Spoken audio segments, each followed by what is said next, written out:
ये जो क्लेम एक बनता है कि प्रोजेक्ट मैनेजमेंट को हमने प्रोजेक्ट दिया, लेकिन मैंने तो कोई प्रोजेक्ट मैनेजमेंट में आज तक पाकिस्तान में कोई टाइमलाइन पे प्रोजेक्ट कंप्लीट होते हुए नहीं देखा। या तो एक बीबीए एमबीए वाले को खड़ा कर देते हैं कि he is one of the best managers, but the problem is that he is technically zero. Tenure कौन डिसाइड करता है? मैंने तो मोस्टली देखा कि जो 6 महीने का प्रोजेक्ट होता है उसको मोस्टली कहा जाता है कि अरे यार 3 महीने में हो जाएगा। आप पहुंच गए टाइम के ऊपर, आप पहुंच गए स्कोप के ऊपर, मेरी कॉस्ट एक्सकेलेशन कहाँ चली गई वो तो आपने देखी नहीं। आपने बिल्कुल बहुत अच्छा वर्ड कहा कि प्रोजेक्ट मैनेजमेंट को आपने बिल्कुल एलैबोरेट कर दिया, जबकि कंपनीज ने रखे हुए भी इंजीनियर वही है। लेकिन जब तक वो टेक्निकली साउंड नहीं है, उन्हें स्लम टेस्ट नहीं पता, उन्हें ये नहीं पता कि यार इंसुलेशन की थिकनेस कितनी होगी, या मेरी डक्टिंग की जो जीआई की शीट है वो कितने माइक्रोन की गैल्वेनाइज्ड होगी, या मेरा पाइपिंग सिस्टम किस तरह, जब तक वो खुद प्रैक्टिकली काम करके नहीं आया वो खुद क्या वो करेगा। एक आपने बंदा खड़ा कर दिया बीबीए एमबीए करके एज अ प्रोजेक्ट मैनेजर, एक आपने सिविल या आर्किटेक्ट वाले बंदे को साइट पे खड़ा कर दिया एज अ साइट मैनेजर, और उसको कहा कि अब तुम टेक्निकल रिस्पॉन्सिबिलिटीज भी देखोगे। दोनों का देखने का नजरिया ही डिफरेंट है। हमारी डिस्कशंस के अंदर बात यूज की सस्टेनेबिलिटी और एनवायरनमेंट। जी जी जी, ठीक है ना।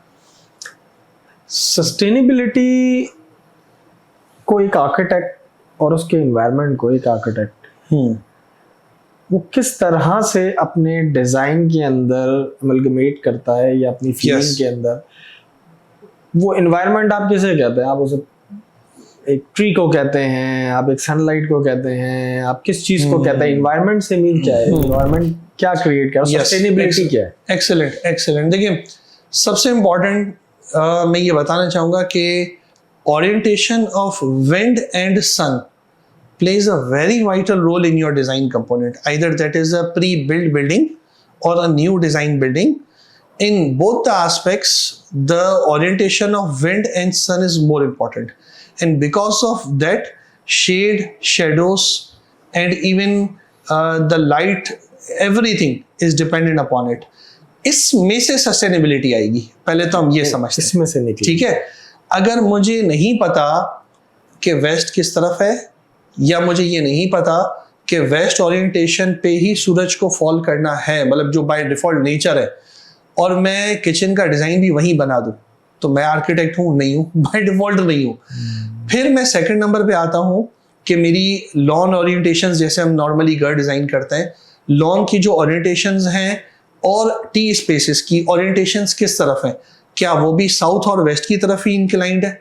तो अगर मेरी वो साउथ और वेस्ट पे इंक्लाइंड है तो अब आप खुद सोचोगे 1 बजे के बाद सूरज ही वहां आता है। इसको थोड़ा सा ना ऑडियंस के लिए जरा सा आसान कर दें कि ये जो आप एक तरह से जनरल बात कर रहे हैं, ईस्ट ओपन वेस्ट ओपन की बात की, आपने किचन वाली बात की, बड़ी इंटरेस्टिंग। मेरा घर भी बड़ा गर्म रहता है तो इसको थोड़ा सा जरा और एलैबोरेट कर दें कि यार ये जो जैसे आपने कहा कि सन निकल रहा है और जो है गुरूब हो जाता है, तो वो जो एक एनवायरनमेंट जनरेट होता है किचन, जैसे आपने कहा कि अगर मैं उधर बना दूं तो वो जो टेम्परेचर, क्योंकि अब कराची बेसिकली आप 10 महीने गर्मी में जाता ही है, तो इसका क्या एक बेसिकली डिफरेंस है कि वेस्ट ओपन और ईस्ट ओपन का? देखिए वेस्ट और ईस्ट ओपन से ज्यादा हम इलॉबरेट ये करते हैं कि जहां से विंड डायरेक्शन हो वहां पर प्लांटेशन हो या वहां पर ट्रीज हो, क्योंकि जो हवा वहां से आएगी वो पूरे घर में सर्कुलेट करेगी। Point number 1। जरूरी थोड़ी है मैं ईस्ट ओपन मिले मुझे, मैं हो सकता है वेस्ट ओपन ले लूं। अब आ जाए second number point, north light का इम्पैक्ट आपके घर में क्या है? नॉर्थ लाइट का इम्पैक्ट ज्यादातर हम ये ऑब्जर्व करते हैं कि या तो आप अपने प्राइवेट एरिया से मुराद ये कि घर में प्राइवेट का वर्ड यूज होता है for the bedrooms and other luxury spaces के लिए, वहां पर रखना चाह रहे हो हर वक्त, या थ्रू आउट लाउंज में रखना चाह रहे हो, ये डिपेंड करता है कि आप किस टर्म्स पे जाते हैं। फिर उसके साथ घर का डजंट मीन्स कि पूरा डब्बा बन गया है, नहीं। घर के अंदर कोई वैक्यूम स्पेस भी क्रिएट हो सकता है, कोई ऑफसेट्स क्रिएट हो सकती हैं जहां हवा आके रोटेट होगी, सर्कुलेट होगी, कोई ओपन टू स्काई का ऑप्शन भी आप दे सकते हैं। ये वो चीजें हैं जो 16वीं सदी में बहुत सारे अच्छे खूबसूरत आर्किटेक्ट्स ने बता दी, प्रैक्टिकल भी बता दिया, लेकिन हम इंप्लीमेंट नहीं कर पाए। ये वो चीजें हैं जिसमें हम बात करेंगे वर्ड सस्टेनेबिलिटी की। अच्छा, अब वर्ड सस्टेनेबिलिटी को थोड़ा सा एलॉबरेट ये करते हैं, विदाउट एसी कैसे सस्टेन कर पाओगे? That is my point. ठीक है, विदाउट एसी हमने जब एक डिजाइनिंग कर रहे थे घर की, तो उसमें एक हमें रेफरेंस मिला, हम लाहौर गए उस घर को विजिट करने के लिए, and I was very much surprised कि यार ये घर बना हुआ था सन 2000 के ज़माने का, जिस वक्त कोई टेक्नोलॉजी नहीं थी, लेकिन उस घर को जिस ब्यूटीफुल अंदाज में बनाया गया है, मुझे उस पूरे घर में एसी नजर नहीं आया। क्यों नजर नहीं आया? क्योंकि उन्होंने अपने घर को कुछ स्टेप्स में बनाया, पॉइंट नंबर 1। जहां से विंड और एयर को आना है, लाइट को आना है, उस ओरिएंटेशन में वो प्रॉपर विंडोज थी। ठीक है, अब दूसरा सवाल ये क्रिएट होता है, विंडो बड़ी होनी चाहिए तो कितनी होनी चाहिए, वेंटिलेटर होना चाहिए तो कितना बड़ा होना चाहिए। हम as a normal culture, being on a student part, ये कह देते हैं कि अच्छा भाई 4x6 की खिड़की बना दो। ये ऐसा काम नहीं है। इसका भी रूम को देखते हुए एक मैकेनिक्स है कि अगर मेरे रूम का स्पेस एग्जांपल ले लें कि 12x16 का रूम है, तो उसमें विंडो की ओपनिंग कितनी बड़ी होनी चाहिए, ये स्टैंडर्ड है। उससे हम देते हैं कम है, फिर हम कहते हैं कराची में गर्मी हो रही है। ठीक है, तो वो कितनी बड़ी होनी चाहिए, उसकी एक दीवार का ओरिएंटेशन कहाँ हो, प्लांट्स कहाँ से उसको टच कर रहे हैं। उस घर में वेंटिलेटर्स थे मार्वेलस। आप उसकी छत के ऊपर देखिए तो रूफ ट्रीटमेंट है, रूफ के ऊपर मिनी गार्डन्स दिए हुए। तो ये सब चीजों को जब हमने ऑब्जर्व किया तो वो एक प्योर सस्टेनेबिलिटी हाउस की एक एग्जांपल दे रहा था। तो जब हम ये अपने अंदर ऑब्जर्व करें कि हम क्या सॉइल मैकेनिक्स को समझते हैं, सॉइल की अंडरस्टैंडिंग को देखते हैं, क्या हमने कभी जिंदगी में plinth level, ground level, roof level, ठीक है, बेसमेंट का फ्लोर लेवल, इनको स्टडी किया, बेसमेंट की सीपेज को स्टडी किया, क्यों नहीं आनी चाहिए और कैसे आ रही है, कभी इसको हमने अंडरस्टैंड किया? नहीं किया। बेसमेंट के वेंटिलेटर्स का लेवल क्या होना चाहिए ताकि हर वक्त उसमें से नेचुरल लाइट तो आनी ही आनी चाहिए, कभी हमने तो नहीं दिया। मतलब ये डिजाइनिंग का पार्ट है। और क्या आपने स्काईलाइट को इंट्रोड्यूस किया बेसमेंट के अंदर, और अगर किया है तो कहाँ किया है? वो स्काईलाइट की ओरिएंटेशन नॉर्थ वाली थी, वेस्ट वाली थी, और अगर आप उसको वेस्ट वाली साइड पे दे रहे हो तो क्या वो ओपनेबल है या नॉन ओपनेबल है, और अगर ओपनेबल है तो उसमें से कितनी एयर इन होगी। ये सारी पार्ट्स हमारे डिजाइन कंपोनेंट का हिस्सा है। ये नल स्पेसेस या नेगेटिव स्पेसेस का नहीं होती कि आपने बोल दिया यार मैंने तो डिजाइन कर दिया था छोड़ दिया, ये ऐसा नहीं है। तो every building speaks for itself, वो ब्रीथ करती है। जब वो ब्रीथ करती है तो वो आपके साथ एक्सप्लेन करती है कि मुझे इस पर्पस के लिए यूटिलाइज करो। सफोकेटेड स्पेस पे कौन जाएगा? एक आपका प्रॉपर रेशियो होता है बिल्डिंग का, जो अक्सर HVAC के लोग डिजाइन करते हैं बिल्डिंग एनवेलप के अंदर, कि 10 एयर चेंज के ऊपर ये बिल्डिंग डिजाइन है, 12 एयर चेंज पे डिजाइन है। आप किसी से भी पूछे कभी उसने इस पर डिजाइन की? आपने तो स्प्लिट लगा के काम चला लिया। तो स्प्लिट में आपने कभी घर में ही नहीं सोचा कि मैं कितने एयर चेंज के ऊपर घर बना रहा हूं। तभी तो कभी कभार आप सोचते हो घर में यार ये मजा नहीं आ रहा यार, चलो खिड़कियां खोलते हैं। आज खोलते हो तो खोलनी तो रोज थी। ठीक है, तो ये डिफरेंस है। स्मार्ट सिटीज का एक कॉन्सेप्ट बहुत ज्यादा होता है। यस, हमारे यहाँ के जो स्मार्ट सिटीज हैं, ये है वो है। मैंने हबीब फिदा अली में आदिल किराई साहब का एक पॉडकास्ट किया, तो बड़ा अच्छा उन्होंने मुझे जवाब दिया। उन्होंने कहा तुम स्मार्ट सिटीज की बात कर रहे हो, यहाँ सुपर हाईवे पे जाके सिग्नल नहीं आते इंटरनेट के। आपके पॉइंट ऑफ व्यू से हम सिर्फ क्या नाम बेच रहे हैं स्मार्ट सिटीज का, या वाकई हम उस स्टैंडर्ड पे आ गए हैं कि हम कहें कि नहीं यार इट्स अ स्मार्ट सिटी, या हमने सिर्फ बारिश के पानी को स्टोर करके रख लिया है और बोला यार ठीक है वो डैम में चला गया, इधर चला गया, हम स्मार्ट सिटी हो गए। देखिए, हम definition of smart city in the language of architect, in the language of project management और in the language of a normal human समझते हैं। जहां वर्ड स्मार्ट आ गया तो इट मीन्स आप टेक्नोलॉजिकल वर्ल्ड की तरफ चले गए, और टेक्नोलॉजिकल वर्ल्ड टेलीकॉम से कनेक्ट हो गया। अब टेलीकॉम से रिलेटेड सारे काम होंगे। ठीक है, अब मैं आर्किटेक्ट या MEP या इलेक्ट्रिकल इनकी अगर बात समझूं तो मुझे अगर घर पे पहुंचने में 30 मिनट हैं तो मैं अपने सेल फोन से ऑपरेट करता हूं अपना AC और ऑन करता हूं। This is technology. ये टेक्नोलॉजी है, तो ये स्मार्ट का पार्ट है जिसमें यहाँ तो बिजली नहीं होती ना, इलेक्ट्रिसिटी नहीं होती। यही बात है कि ह्यूमन इंटरफेरेंस या human effort less and the result और द प्रोडक्टिव जो इंफॉर्मेशन है वो ज्यादा हो तो स्मार्ट है। ठीक है, जिसको आप नाम देते हो कि हार्ड वर्क से बेहतर है कि स्मार्ट वर्क कर लो। That doesn't means to go with the laziness. But that means how to utilize the maximum capacity of your brain. क्योंकि ब्रेन अगर एक ही एक्टिविटी करता रहेगा तो वो सेंट्रीपिटल फोर्स की तरह भागता ही रहेगा। तो अगर सेंट्रीपिटल फोर्स की तरह अगर आप भगाएंगे तो वो एक ही सर्किल है, सर्किल में चल रहा है, तो आप क्या कर सकते हो, ज्यादातर स्पीड ही बढ़ाओगे ना। लेकिन think out of the box वाला जो फॉर्मूला है वो कब कामयाब होगा, जब आप सोचोगे बॉक्स ही नहीं है, तो आप उसके बाहर सोचोगे। अब अगर आप कहते हैं कि हाईवे पे या कहीं पर भी ये इश्यूज रहते हैं, तो उससे पहले व्हाट वुड आई से कि ये सिटीज का कंसेप्ट तभी कामयाब है या लॉन्चेबल है कि जब पूरे पाकिस्तान की मैं बात करूं तो वहां पर मेरा infrastructure in terms of IT complete हो। मतलब हर पाकिस्तान के कोने में आपके पास कार्बन 4G हो, आईटी हो, टेलीकम्युनिकेशन उसका बड़ा स्ट्रांग हो, सिक्योरिटी सिस्टम स्ट्रांग हो, जितनी आपकी रेंज हैं, ये है वो हो, अर्थक्वेक के लिए डिजाइन हो, बिल्डिंग्स सिस्मिक अर्थप्रूफ हो। देखिए ये पहला पॉइंट है कि आपने टेक्नोलॉजी को स्ट्रॉन्ग कर दिया। अब नंबर 2 के ऊपर आप आते हैं कि वर्ड स्मार्ट की जो डेफिनेशन निकली वो सस्टेनेबिलिटी पे निकली। अच्छा, ठीक है, कि सबसे पहले फॉरेन कंट्री में इंट्रोड्यूस हुआ कि वर्ड सस्टेन क्या है। सस्टेन ये होगा कि लेस कार्बन एमिशन, सबसे पहला पॉइंट कि कार्बन एमिशन लेस हो। सर्कुलर इकोनॉमी के ऊपर फोकस करें हम कि वो क्या चीज होती है, वो इसलिए होगी कि आपने लोकल मटेरियल्स को यूटिलाइज किया। 14th सेंचुरी में, 16th सेंचुरी में सनान पाशा, हगिया सोफिया ये क्या करते थे, लोकल मटेरियल्स ही यूज करते थे ना। ये कंसेप्ट ओरिजिनेट वहां से हुआ कि आपने लेस कार्बन फुटप्रिंट के ऊपर ये काम करना है। देन फिर थर्ड पॉइंट आया नेचुरल रिसोर्सेज की यूटिलाइजेशन, कि नेचुरल रिसोर्सेज जो हैं जिसमें आपका सबसे पहले तो रेन वाटर आता है, उसकी रीसर्कुलेशन कैसे करनी है। आइदर वो ऑस्मोसिस प्रोसेस करनी है, रेन ड्रिपिंग करनी है, कलेक्ट करना है तो उसको इरिगेशन सिस्टम के लिए यूटिलाइज करना है। ये सारे मैकेनिक्स हैं। स्मार्ट सिटीज हमने तो इसमें से कोई भी एक अडॉप्ट अपने एक घर बनाने के लिए नहीं किया, तो स्मार्ट घर कहां से बनेगा, सिटी तो दूर की बात है। आपने कार्बन एमिनेशन की बात की। आजकल आप देखते हैं बहुत सोसाइटीज के अंदर मीटिंग्स हो रही हैं, लेक्चर्स हो रहे हैं, ये हो रहा है, XYZ हो रहा है जी, कार्बन एमिनेशन का सेमिनार अटेंड कर लें, ये कर।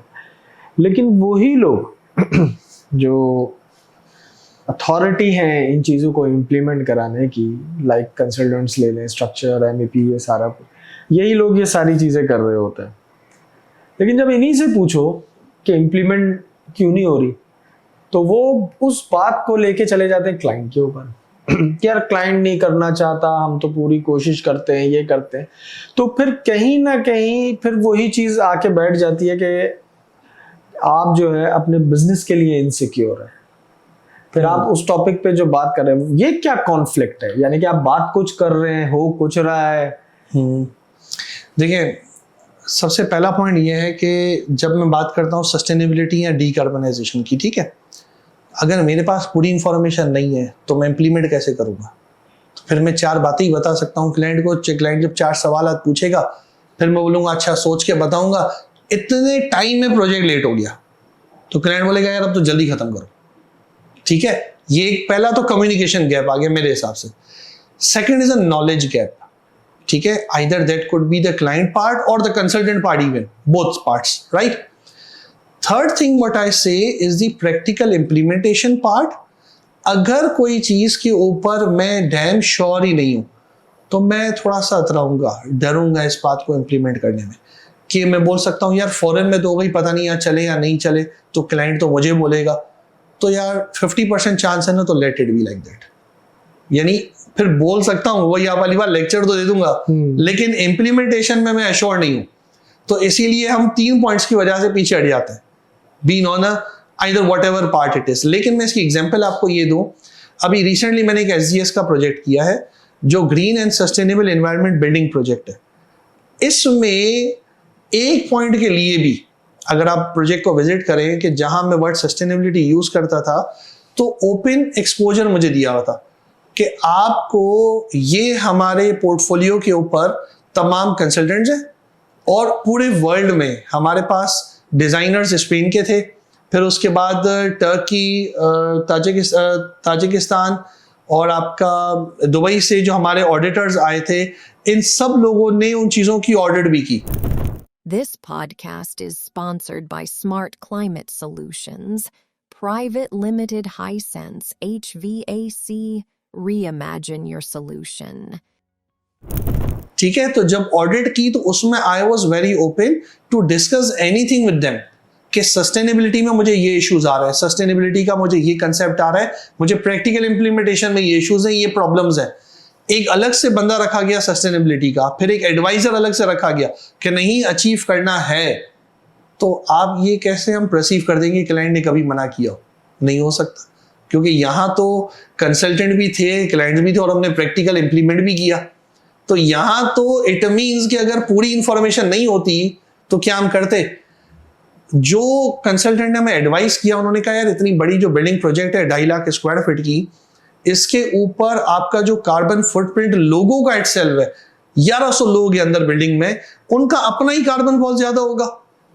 तो ये तो आप कैसे डिजाइन कर रहे हो? फिर हमने कंसल्टेंट हायर किया YH एसोसिएट्स को, उनके साथ हमने ये तमाम HUs एंड FCUs और उसके बाद FHUs जितने भी थे वो डिजाइन करवाए। स्टैंडर्ड कहता है कि 12 ईयर चेंज पे हो। मैंने उनको बोला यार 12 ईयर चेंज में हो सकता है कभी यूनिट सही चले नहीं चले। उन्होंने खुद ही कहा कि नहीं ख्वाजा साहब हम इसको 10 पे ले आते हैं।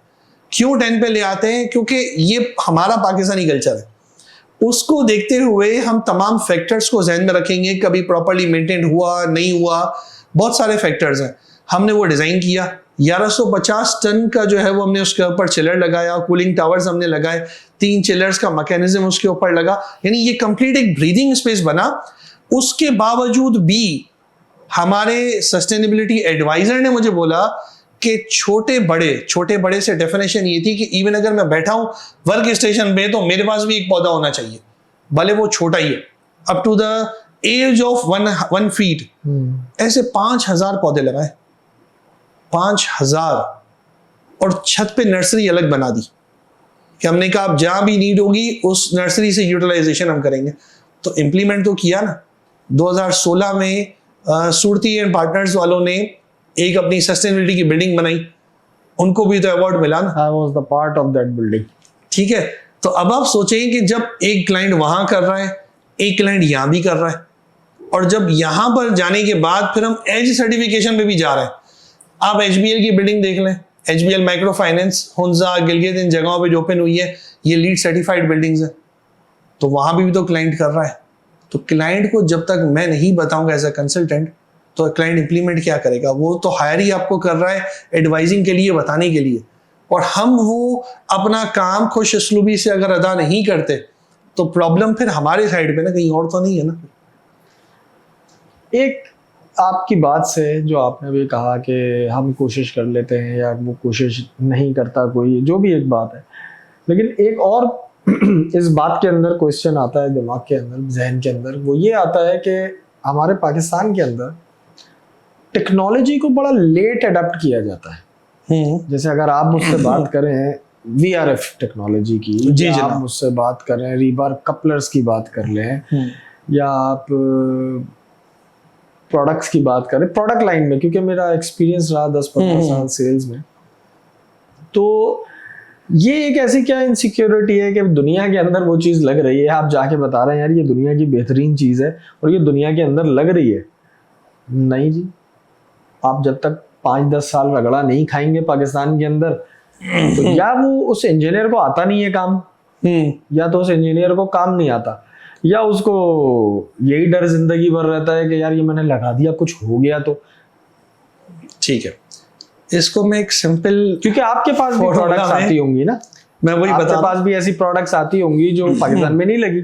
बिल्कुल ऐसे ही। देखिए, मैं एक सिंपल डेफिनेशन कहता हूँ कि जितना इसको बल्कि इस तरह से थोड़ा और आसान करूं कि आपकी कंपनी ने एक अच्छी टी-शर्ट बना ली है, और मैं क्यों पहनूं, मैंने तो सारी जिंदगी ये वाली पहनी है। यस, मैं यही बताना चाह रहा हूँ कि देखिए, एक इंजीनियर के पास अगर प्रैक्टिकल नॉलेज नहीं है, point number 1, point number 2, practical knowledge के साथ प्रैक्टिकल एक्सपोजर वो नहीं है, तीसरा ट्रैवलिंग, जो सबसे ज्यादा जरूरी है। ट्रैवलिंग इट्ससेल्फ एक एजुकेशन है, जो व्हाट आई फील मेरा एक कज़न था, वो ऑटोमोटिव इंजीनियर के अंदर एनईडी में उसका एडमिशन हुआ, तो उसके पेरेंट्स ने मुझसे पूछा कि सर क्या करना चाहिए।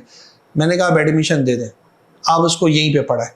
एनईडी से वो ग्रेजुएट हुआ, बोला सर अब, तो मैंने कहा अभी आप अभी कुछ नहीं करें, अभी आप पहले 1 महीना इसको पाकिस्तान टूर पे भेज दें, भले कुछ भी कर ले वो, लेकिन पाकिस्तान टूर पे आप इसको भेजें, ये दुनिया देखे। वो पाकिस्तान टूर से आया, फिर उसने सुजुकी में आके काम किया, उसकी मेरे से मुलाकात हुई, बोला सर वो 4 साल इंजीनियरिंग एक तरफ, वो जो 1 महीना मैंने पाकिस्तान टूर में गुजारा, जिस कंडीशंस में गुजारा, और मैंने उसको बोला, मैंने कहा कोई लग्जरी नहीं होगी इस टूर पे, हाँ लिमिटेड बजट है, लिमिटेड जगहें होंगी, और टूर भी बाय रोड जाना है, यहाँ से जाना है कुंजरा पास तक, ये पूरा टूर तुमने खुद ही करना है। ट्रैवलिंग की एक लर्निंग थी, एंड कई कम लोग सेलेक्ट होते हैं बाहर के लिए, नहीं, वो selected for the Malaysia office, उसने वो टेस्ट पास किया और उसके लिए वो सेलेक्ट हुआ। तो वो ड्यूरिंग द टेस्ट के बाद मुझे वो बताने आया कि यार अगर वो जो ट्रैवलिंग का चैप्टर मैं नहीं करता ना, तो वो आज मैं इस स्टेज में नहीं होता। अब यही बात मैं अपने इंजीनियर्स और अपने फील्ड वाले लोगों के ऊपर चले जाऊं, जैसे अभी आपने VRF का वर्ड यूटिलाइज किया, तो VRF टेक्नोलॉजी क्या बाहर तो आ चुकी थी, क्या आपने देखी, क्या हमने अपनी आंखों मुबारकों से देखी? हम तो इंतजार कर रहे थे आप एक्सपेरिमेंट करो, सबक ले, तो फिर हम काम करने जाए। सभी बाहर हैं, ठीक है, जाते हैं ना, फैक्ट्री विजिट के लिए जाते ही हैं, चिलर्स में जाते हैं, ये जाते हैं, तो क्या उनको लेक्चर्स में या एशरे के अंदर या HVACR सोसाइटी के अंदर नहीं पता था? सब पता है। मैंने खुद बीन एज एन आर्किटेक्ट, मैंने कई सारे HVAC के एक्सपोज अटेंड किए हैं, एशरेस की कई सारी चीजें अटेंड की हैं, लेकिन सवाल ये है कि प्रैक्टिकल इम्प्लीमेंटेशन के लिए, एक्सपेरिमेंट के लिए खर्च कौन करे? पहला सवाल ये आप समझ रहे हैं? मैं यहाँ उसी क्वेश्चन के ऊपर कि तुम तजुर्बा कर लो या फिर मैं देखूंगा। मैं यहाँ बैठ के वर्चुअली जहाँ की ये टेक्नोलॉजीज होती हैं उनके सारे वर्चुअल टूर्स करता हूँ यहीं बैठ के। तो क्या ये सारे लोग नहीं कर सकते? कर सकते हैं ना। मैंने अभी अपने प्रोजेक्ट्स पे कई जगहों पे VRF लगाए, कई जगहों पे, और आप उसका रिजल्ट देखें माशाल्लाह से। अभी तो हमने VRF जो टेक्नोलॉजी है उसको भी स्मार्ट कर दिया है। मतलब मैंने कहा यार कंसेप्ट ही स्मार्ट पे ले जाओ। एक छोटा सा कंट्रोलर हमने अपने काउंटर के ऊपर लगा दिया है, अब मुझे रिमोट के साथ ऑन करने की जरूरत नहीं है। बस वही, रात को 11 बज जाएंगे, कंट्रोलर में कमांड दी हुई है, ऑटो पे सारे AC बंद। सुबह 11 बजे जब शॉप खुली, कंट्रोलर पे कमांड दे दी है, खुद ही सारे खुल जाएंगे। जाके बोलने की जरूरत नहीं है कि 25 पे चलाओ, नहीं, 22 की कमांड दे दी है, जैसे ही हो जाएगा ऑटो पे ट्रिप हो जाएंगे। सस्टेनेबिलिटी इतना जब हम सस्टेन्ड स्मार्ट वर्किंग कर रहे हैं, तो उसके बावजूद भी अगर हम इंस्पायर नहीं हो रहे, अगर हम इस टेक्नोलॉजी को एडॉप्ट नहीं कर रहे, adaptability of change is the most important part of your sustainability itself. आप खुद भी तो सस्टेन हो रहे हो। अच्छा फवाद साहब, अब हम एक प्रोजेक्ट मैनेजमेंट से रिलेट ही एक क्वेश्चन माइंड में आता है कि एक है टेक्निकल प्रोजेक्ट मैनेजमेंट, जो आजकल बहुत सारी कंपनीज जो है अपने आप को क्लेम करती हैं कि भाई मैं एक प्रोजेक्ट मैनेजमेंट करता हूँ और हम बड़े एक्सपर्ट हैं, हमने फला प्रोजेक्ट करा तो वो देखे कैसा चल गया, और फला प्रोजेक्ट किया वो कैसा चल गया। वो प्रोजेक्ट्स तो चले, लेकिन उनकी टाइमलाइन तो 5-5, 10-10 साल बना दी ना।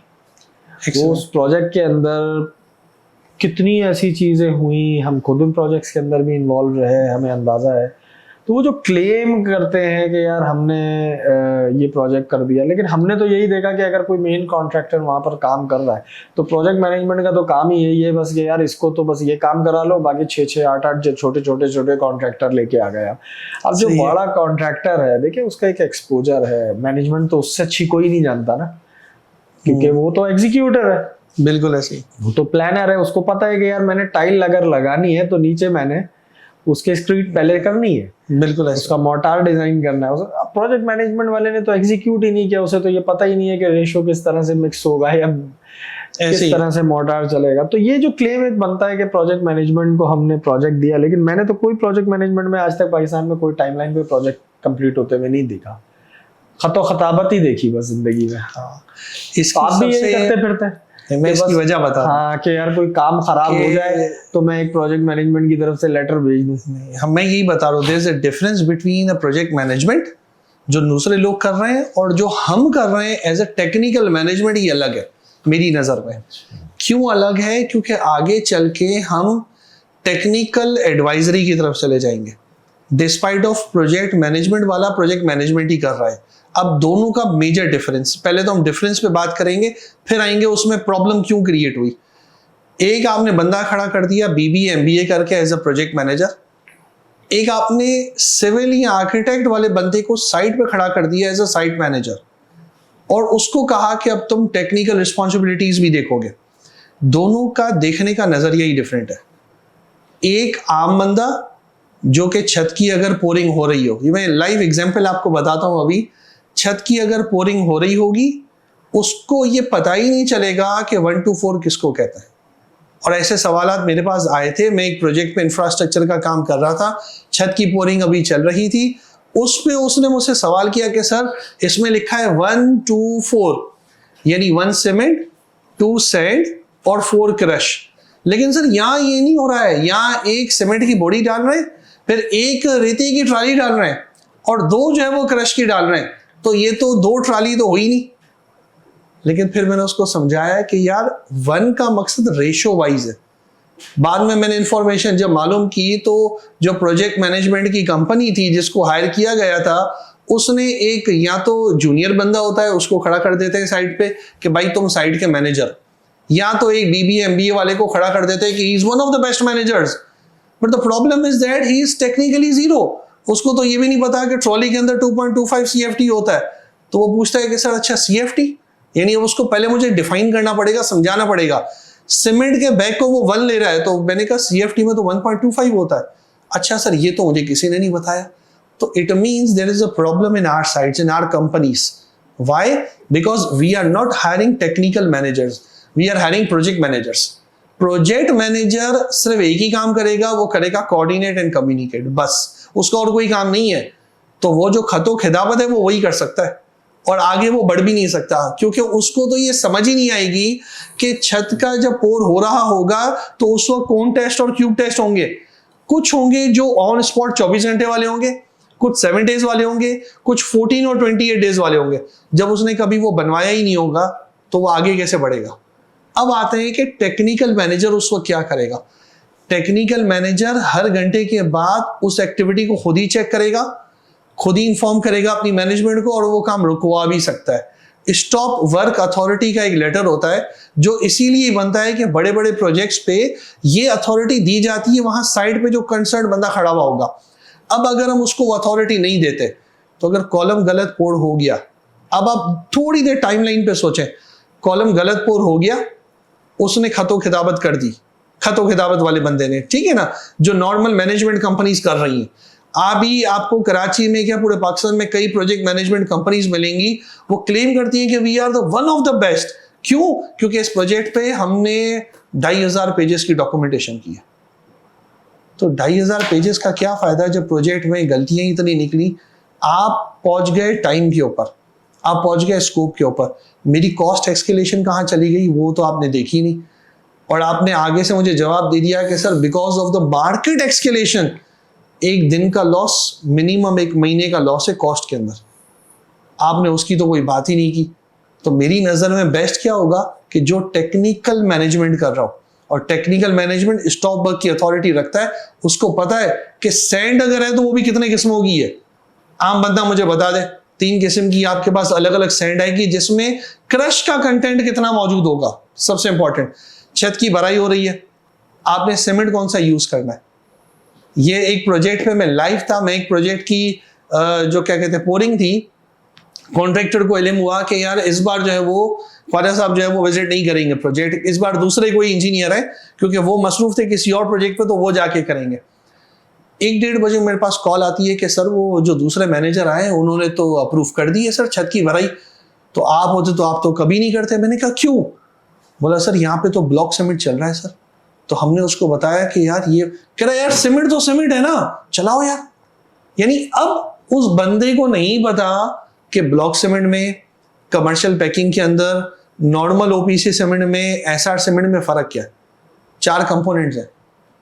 यही डिफरेंस होता है आपके आम पीएम के अंदर और एक टेक्निकल पीएम के अंदर। देखिए टेक्निकल आपने बिल्कुल बहुत अच्छा वर्ड कहा कि प्रोजेक्ट मैनेजमेंट को आपने बिल्कुल एलैबोरेट कर दिया, जबकि कंपनीज ने रखे हुए भी हैं इंजीनियर, वही है। लेकिन जब तक वो टेक्निकली साउंड नहीं है, उन्हें स्लम टेस्ट नहीं पता, उन्हें ये नहीं पता कि यार इंसुलेशन की थिकनेस कितनी होगी, या मेरी डक्टिंग की जो जीआई की शीट है वो कितने माइक्रोन की गैल्वेनाइज्ड होगी, या मेरा पाइपिंग सिस्टम किस तरह।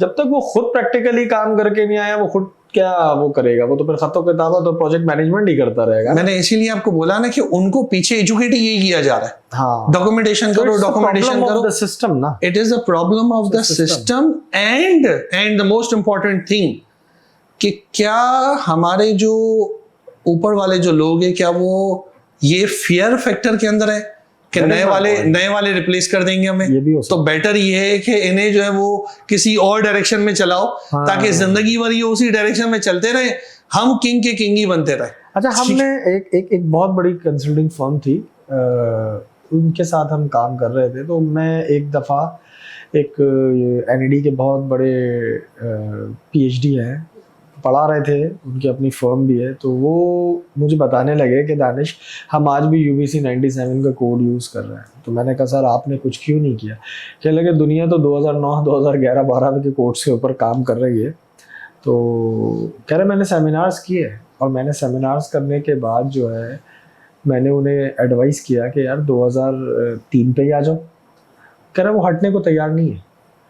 तो और उन्हीं के अंडर के अंदर जो इंजीनियर जो 10-10 साल के एक्सपीरियंस हो गए, मैंने उनको ये बात सुनी कि 1960s के जो इंजीनियर चलते हुए आ रहे हैं 70s जी, वो उनको बोल रहे हैं कि यार ये हमारे गॉडफादर है। आपकी बात से रिलेट करके मुझे ये आइडिया है, बोले कि हमारे गॉडफादर है। तो जिस मेंटालिटी को हम 60s से लेके चले हैं, एक्चुअली मैं खुद जेंजी नहीं हूँ, लेकिन मैं जेंजी को सपोर्ट करता हूँ। आपकी बात से मुझे बड़ा अच्छा एक क्वेश्चन मिला था, आपने कहा कि भाई जो उसके ब्रेन के अंदर जा रहा है वो तो सिस्टम खराब करने वाली बात है ना, अब वो उसी सिस्टम के ऊपर चलेगा। बिल्कुल ऐसे ही वो कहेगा यार एक तो मेरी नौकरी, बेरोजगारी इस मुल्क के अंदर, मैं अभी अपने बॉस को छेड़ूंगा, वो बोलेगा भाई मैं तो सारी जिंदगी इसके ऊपर प्रैक्टिस करता रहा हूँ, मैं 2003 के ऊपर क्यों जाऊँ।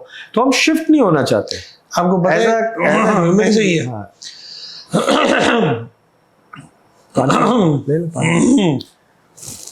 ये बड़ा टाइट क्वेश्चन है ना, ये अब रिलेट करिए आपका उससे जो आपने यूनिवर्सिटी में अपने दोस्तों के साथ जो बात कर रहे हैं।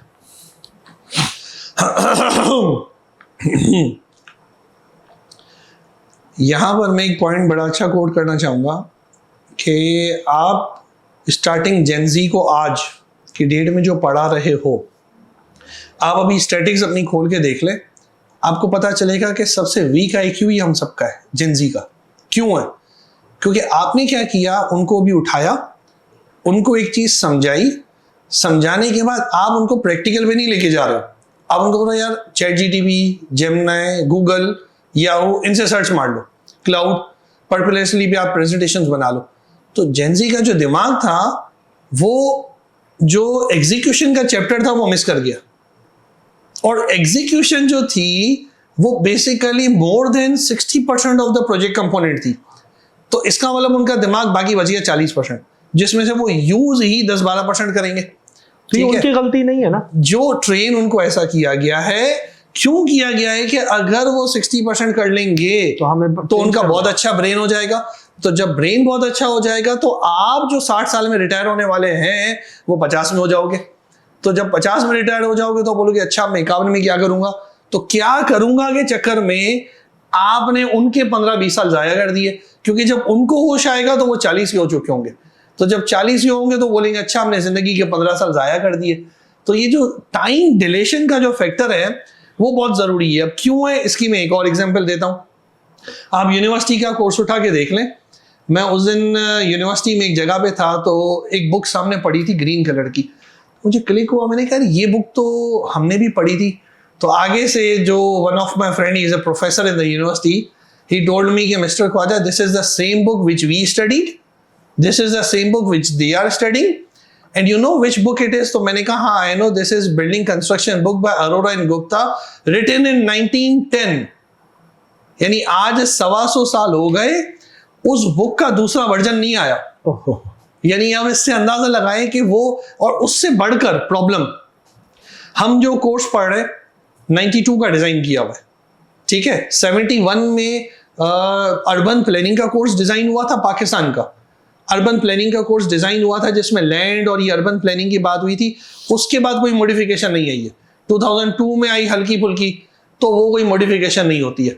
यानी आप भी 71 का पढ़ के आए हो, मैं भी 71 का पढ़ रहा हूँ, जेनजी भी 71 का पढ़ा है, जो आज से 70 साल पहले की किताब है। कोई चेंज नहीं आया, पहले तो ये समझे।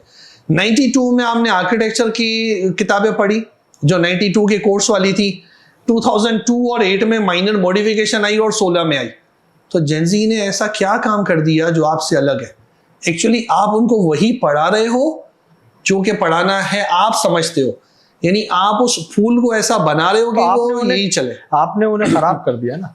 क्योंकि मुझे अच्छे से याद है कि मुझे अच्छी तरह याद है कि हम एक ट्रेनिंग के अंदर थे, तो जो हमें एक जगह बताया गया कि जर्मन्स जो है, जो हमारी कंपनी थी, वो जर्मन्स किस तरह से काम करते हैं। आप बॉस हैं या आप एक डायरेक्टर हैं या मैं एक डायरेक्टर हूँ, हम काम कर रहे हैं। तो उनका सिस्टम ये नहीं है कि मैं फ़ोन उठाऊंगा और आपको जो है बताऊंगा यार ये जो है ना ये काम है। नहीं, अगर उनको कोई काम है या कोई चीज़ है वो डिस्पैच करनी है 1 बजे या मैसेज पहुंचाना है और आप अवेलेबल नहीं है, तो वो उनके बाद ना रैकिंग सिस्टम है। उस रैकिंग सिस्टम में कि 12 बजे की मेल है, ये 1 बजे की मेल है, ये 2 बजे की, तो वो बंदा जाके उधर रख देता है।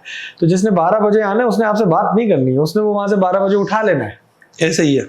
देखिए, मैं इसको कहता हूँ, आपने भी बड़ी अच्छी एग्जाम्पल दी।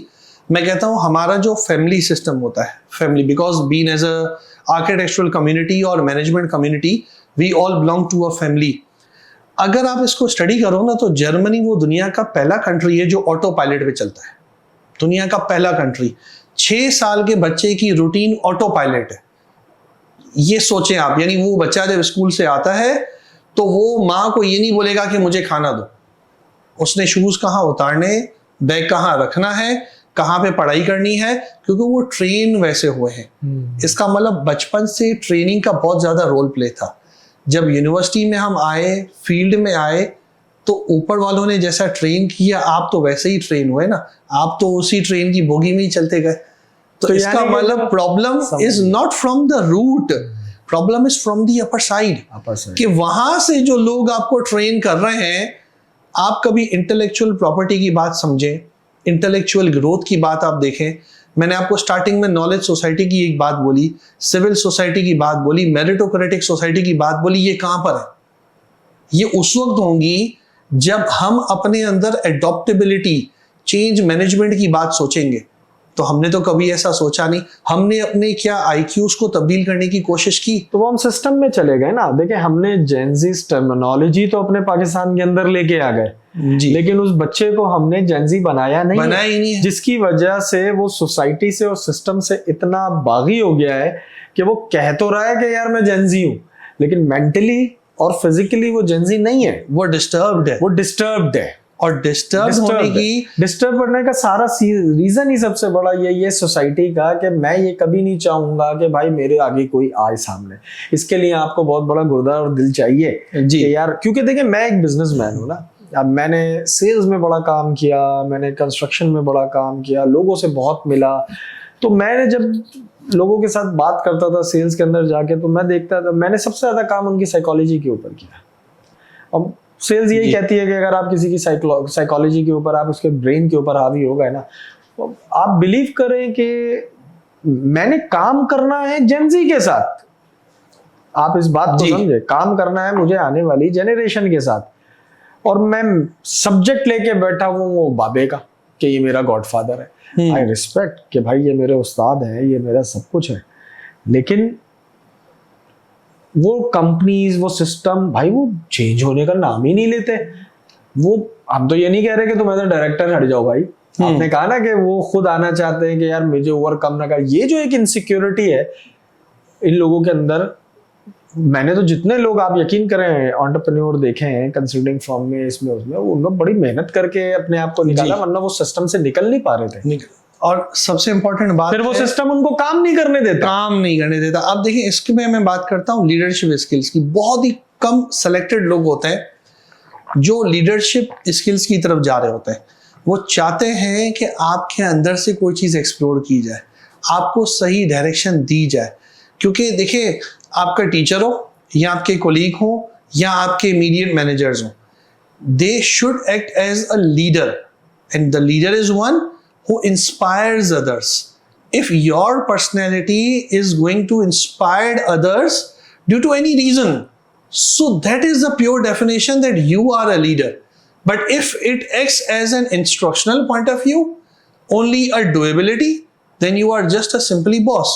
और ये जो पिंजरा है, इसको मैं पिंजरा कहता हूं कि जब इस पिंजरे से जो लोग होंगे ना, वो यहाँ तो घुट के मर जाएंगे, और जहां वो अगर एक बार भाग गया जा रहे हैं ना, तो फिर वो वापसी नहीं आएगा। जब भी तो नहीं आ रहे। और आज अगर हम खड़े हैं तो मोर देन, आप पिछले साल का स्टैटिक्स देख लें तो 16 लाख से ज्यादा आपके जो लोग हैं वो पाकिस्तान से बाहर चले गए। यही ब्रेन ड्रेन हो रहा है, ब्रेन ड्रेन। तो आपको इसका मतलब क्या चाहिए? खाली हार्डवर्किंग बंदा चाहिए। तो हमारा मुल्क क्या हार्डवर्किंग पे तरक्की करेगा? वो तो हम पहले ही 70-80 सालों से कर रहे हैं। सबसे अच्छे मजदूर हमारे पास हैं, सबसे बेहतरीन। तो what about the brain drain? हम अपने ब्रेन्स को देखें तो one of the finest brains है, गॉड्स क्रिएशन। आप देखें सबसे बेहतरीन नेचर को आप फोकस करें, आपको लगेगा कि nature is the open book of God. कहते हैं कि if you root yourself to God's nature and submit yourself to God's nature, you will be rooted like trees. आप अगर अपने आप को सबमिट कर देंगे तो आपका ब्रेन, आपकी बॉडी डेवलपमेंट, आपकी साइकोलॉजिकल डेवलपमेंट, आपकी इंट्यूशंस, आपकी नॉलेज, आपका पर्सपेक्टिव, आपका इनोवेशन, आपकी क्रिएटिविटी सब गॉड के नेचर के हिसाब से चलेगी। तो जब उसके हिसाब से चलेगी तो आप एक रिफाइंड पर्सनैलिटी होकर आओगे, जो एडॉप्ट करोगे, जो दूसरे को अप्रिशिएट करोगे, जो दूसरे को समझाओगे कि तुम भी ग्रो हो रहे हो और हम भी ग्रो होंगे। Teaching is learning twice. It is not about only to elaborate something or to define something. It is learning twice. आप बताओगे तो आप 2 बार सीख रहे हो। आप ये समझो, और समझाने के लिए पढ़ना पड़ेगा। तो जब खुद भी नहीं पढ़ोगे तो क्या होगा कि it means the fact is not about कि मैं उसको आगे आने नहीं दे रहा हूँ। फैक्ट इज कि मैं नॉलेज ही अडॉप्ट नहीं कर रहा हूँ। और नॉलेज कहाँ से होगी? New knowledge, not old, new knowledge. क्योंकि मैंने यूनिवर्सिटी की बात तो पढ़ा ही नहीं। तो अब ये इसको कहते हैं life long learning process, learning and sharing of the experiences. और ये कैसे आएगी? Continuous anything, learn, read, travel और whatever it is. Risk management, risk management या कंटिजेंसी ऑफ द प्लानिंग जो होती है, इसके बारे में थोड़ा सा जरा बताएं कि ये दोनों रिलेट करती हैं एक दूसरे से, नहीं करती हैं? ठीक है, देखिए, जब भी आप वर्ड रिस्क को यूटिलाइज करेंगे किसी भी प्रोजेक्ट के अंदर, तो वो स्टार्टिंगली रिस्क जो होता है ना, वो हर एक कंपोनेंट से रिलेट करेगा आपके। चाहे आप स्टेक होल्डर ले लें, क्वालिटी ले लें, ठीक है, resource allocation and it's management ले लें। इसमें हम कॉस्ट भी ऐड कर लेते हैं। यस, कॉस्ट तो प्राइमरी है, बिकॉज जब मैं बात करूंगा स्कोप, टाइम एंड कॉस्ट, इन तीनों कंपोनेंट तो ये प्राइमरी रिस्क के साथ जुड़ गए आपके। बाकी ये सारे कंपोनेंट्स इसके साथ साथ आ जाएंगे। अब इसमें जब आप रिस्क और कंटीजेंसी, 2 अलग अलग कंपोनेंट्स की जब हम बात कर रहे हैं, होगा क्या कि प्रोजेक्ट टाइमलाइन स्टार्ट हुई। और टाइमलाइन कैसे स्टार्ट हुई कि आपने शुरू ही जून में किया प्रोजेक्ट, जैसे ही एक्सकेवेशन की जुलाई में बारिशें हो गई। क्या आप अच्छे मैनेजर थे? नहीं, बेहतर ये था कि आप एडवाइस करते। बिल्कुल आप ठीक कह रहे हो, यकीन करो कि ये हमने बहुत देखा है। हाँ, सही है। तो अब यहां पर एक अच्छा बंदा यही एडवाइस करेगा कि सर महीना छोड़ दें। क्यों? इसकी वजह बता रहा हूं कि क्लाइंट को अगर आपने कहा कि नहीं सर बहुत अच्छा पॉइंट है, जल्दी शुरू करेंगे, जल्दी खत्म होगा, खत्म नहीं हुआ। अब आपका रिस्क क्या लग गया? बारिश हुई, डी वाटरिंग दोबारा हुई, 2 टाइम्स एक्टिविटी, पहली अलग हुई, दूसरी बार अलग हुई, फुटिंग आपकी पानी में ही दब गई या राफ्ट पानी में दबी रही अगले 30 दिन तक। ये कितना बड़ा फैक्टर था। उसकी वजह से सॉइल की डैम्पनेस कंडीशन चेंज हो गई, सॉइल को सूखने के लिए अलग टाइम रिक्वायर्ड हो गया। आपने सॉइल मैकेनिक्स को पहले स्टडी किया था, उसकी आपने पहले स्टडी की चीजें ली हुई थी, वो डिफरेंट हो गई, वो चेंज हो गई। क्यों? क्योंकि आस पड़ोस में भी पानी भर गया। तो जब पानी भर गया तो सबका सब सीपेज की तरह जो ऑस्मोसिस और रिफिलिंग प्रोसेस था उसमें आपकी बिल्डिंग भी आ गया। तो आप तो बाय डिफॉल्ट 30 दिन पीछे चले गए। तो जब 30 दिन पीछे गए तो वो जो रिस्क कॉस्ट वाले से कंसर्न था, तो कॉस्ट आपकी 30 डेज की बढ़ गई। 30 डेज, इसको हम एक छोटा सा नाम मैं देता हूं कॉस्ट बेनिफिट रेशियो का। रिस्क लो उस कॉस्ट पे जिसका बेनिफिट भी हो। Good point. ठीक है, वरना इसका कोई फायदा ही नहीं है। अब ये रिलेट कर गई ना, कंटिजेंसी ऑफ द प्लानिंग जो है वो रेन से रिलेट कर गई, क्योंकि हमारे यहाँ जिस तरह से बारिश होती है तो उसका मतलब आपकी प्लानिंग फेल हो गई। मैं भी रिसेंट एक प्रोजेक्ट पे था, 1000 स्क्वायर यार्ड की एक्सकेवेशन का प्रोजेक्ट था, the same tenure, the client was very much insisting. मुझे टेन्योर कौन डिसाइड करता है? मैंने तो मोस्टली देखा कि जो 6 महीने का प्रोजेक्ट होता है उसको मोस्टली कहा जाता है कि अरे यार 3 महीने में हो जाएगा। देखिए विश लिस्ट जो होती है ना वो हर क्लाइंट देता है, ये कोई बड़ी बात नहीं है, ठीक है। बट मेरी सजेशन ये होती है कि आप एक छोटा सा पॉज ले और पॉज लेके एक एमएस प्रोजेक्ट के ऊपर या प्राइमावेरा के ऊपर एक स्केड्यूल बना दे आप, जो स्केड्यूल रियलिस्टिक हो और उसके अंदर में से इनपुट तो आप ही देंगे ना, रियलिस्टिक हाँ। नहीं देंगे। अब एक काम है, कंक्रीट पोर होनी है, वो फॉर एग्जांपल मैंने बैकयार्ड में जाके पोरिंग करनी है, मेरी मशीन ने लगना है वहां हाँ। पे, तो पोरिंग के मैं इधर 10 कॉलम भर सकता हूँ, उधर मैं 20 कॉलम भर सकता हूँ वो, लेकिन कंसिडरेशन एक ही में होती है। रियलिस्टिक, इसीलिए मैंने वर्ड यूज किया इसीलिए कि मैंने उसको पकड़ा, रियलिस्टिक, हाँ। क्योंकि हमारे मैनेजर्स रियलिस्टिक चीज नहीं बनाते। अब रियलिस्टिक बनाने के बाद अब आप डिसाइड करो क्रिटिकल पाथ मेथड, कि क्रिटिकल पाथ कौन सा है जिसकी वजह से प्रोजेक्ट लेट हो जाएगा। फिर उसके साथ साथ उसके नीचे आप लगाओ आइडियल टाइम, कि अगर सब चीजें आइडियल चली गई तो प्रोजेक्ट स्क्वीज कितना होगा। देखिए आपने 6 महीने का जो प्रोजेक्ट बोला, क्लाइंट मुझे कहता है 3 महीने में बनाओ, तो मैं पहले जब प्रोजेक्ट बनाऊंगा तो वो 6 महीने पे आ गया, क्रिटिकल में वो 7 पे गया, आइडियल पे मेरे पास वो 5 पे आया। फिर आप सेकंड उस पे फैक्टर लगाओ क्रशिंग ऑफ द प्रोजेक्ट का, कि भाई अगर मैं सारी चीजें फंड्स एलोकेशन भी कर दूं, resource allocation, management, procurement, each and everything पहले महीने में साइड पे डंप कर दूं, तो उस पे और 100% में लेबर डबल कर दूं, तो उस क्रशिंग वाली सूरत में क्या वो 5 महीने से कितना पीछे आएगा? 4.5 महीने, 10-12 दिन, 15 दिन। ह्यूमन रिसोर्स की इंटरफेरेंस, छोटी सी साइड है 20,000 स्क्वायर फीट की, और मैंने वहां पे 150 बंदा लगाया होगा, तो आप पहले दिन बोलोगे वाओ, दूसरे दिन बोलोगे वाओ, तीसरे दिन जब आप साइड पे जाओगे तो वो लेबर ही आपको बोलेगी साहब वो लगा हुआ था तो मैंने काम नहीं किया।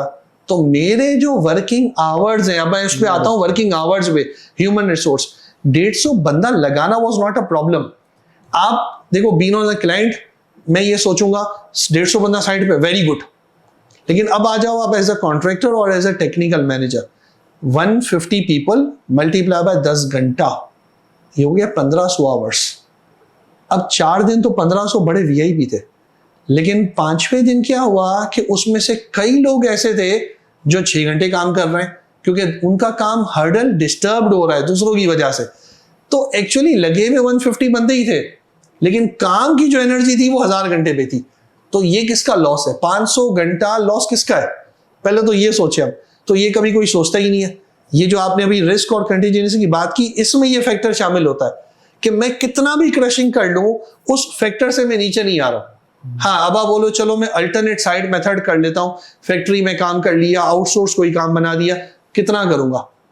वो चीज जब साइड पे आनी है तो वो उसी टाइम पे आएगी ना। अब उस फैक्टर से करने के लिए नेगोशिएशन होती है, प्रॉब्लम सॉल्विंग स्किल होगी, रूट कॉज एनालिसिस होगी। जब ये तमाम पॉइंट्स हम क्लाइंट को एक्सप्लेन करेंगे तो क्लाइंट एग्री करेगा ना। अगर मैं इनमें से कोई भी बात नहीं बताऊंगा, बोलूंगा नहीं सर नहीं हो सकता, तो क्लाइंट बोलेगा इसको तो आता ही कुछ नहीं।